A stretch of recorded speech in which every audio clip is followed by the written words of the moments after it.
And now, examples from the media. Thanks for tuning in.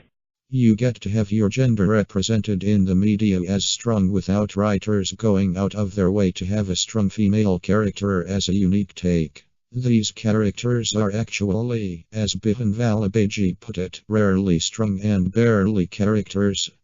When you put it like that, this enforces men to be strong and be able to protect the weak, i.e., women, from danger. This is why men are forced to go to war in the US Navy against their will.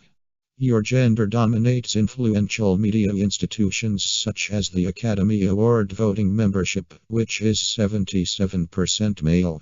Women have far fewer media executive positions and are far less likely to be celebrated for success in categories such as Best Director.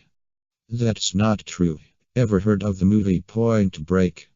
Fiction can depict the everyday, mundane lives of people of your gender without being labeled as men's fiction and taken less seriously than so-called real literature, like women's fiction and chick lit. Yes, but rom-coms depict men as feminine, enforcing that we, as men, have to give up everything it means to be a man just to meet the woman's needs. Writers of your gender are more likely to be published, have their books reviewed, and get other publishing industry attention that gets their books widely read. That's because the books written by men have more interests in masculine tastes. I can guarantee you books written by women are focusing on romance. Film and television characters of your gender have more substantive dialogue. The Bechdel test measures whether a story includes at least two women who talk to each other about anything other than a man, and a huge number of popular films fail it. Not in real life. Also, why do you want more women to have more conversations in film? That would mean every movie will end up under female power. Characters of your gender are more often written with a focus on more of their attributes than just their appearance. The recently coined Jane test looked at descriptions of women in screenplays and found that they almost always centered on the character's appearance and not much else. Only in live-action films. Also, when was the last time you saw a man get noticed in film or television just for the way they look? Not once. Characters of your gender are more likely to know what to do. How often do you see women in movies asking men, "What do we do now?" Here's a video to remind you. Unfortunately, I couldn't get the video. Also, to answer your question, it's very common. A character of your gender in an ensemble cast is less likely to be objectified as a sex symbol in posters and advertisements, like women superheroes are. If they did the same thing to men, I guarantee nobody would care. Successful people of your gender who are athletes, actors, and other public figures are respected by the media for what they do, not just their appearance and clothes. Wow, I was wondering when the positive male role models would kick in. Nice one. You can easily enjoy sports with athletes of your gender, as men's sports get more airtime and promotion than women's sports. Well, that myth of men's entertainment being more underground has been debunked.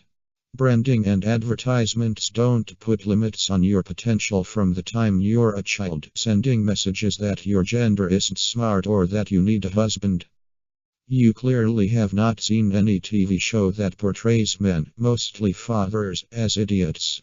Advertisements are a lot less likely to objectify you, portraying you literally as an object or a tool for men's pleasure, as is so common for women. I'm pretty sure that's illegal to do in today's marketing world. Romantic films are less likely to portray a character of your gender being stalked as a sweet sign of affection, which creates toxic norms around harassment and intrusion as a way of pursuing you. Like I said, romantic films often portray men as feminine. These men have to cater to women. They have to give up everything it means to be a man, just to assimilate to their will. Comedians of your gender don't face stereotypes of your gender as universally unfunny. If that's the case, why do you women hate male comedians? You can use the internet without being harassed. Then why are there a lot of trolling videos out there? You can be an online gamer without being harassed, threatened, or demeaned. I have yet to see a female gaming YouTuber out there who's been through harassment, threats, or demeaning acts of violence. In online gaming, you can play characters of your gender that aren't hypersexualized. Name all the girls in video games who have been hypersexualized. Your gender is more represented in film, with women making up 12% of protagonists, 29% of major characters, and 30% of speaking characters in the top 100 grossing films.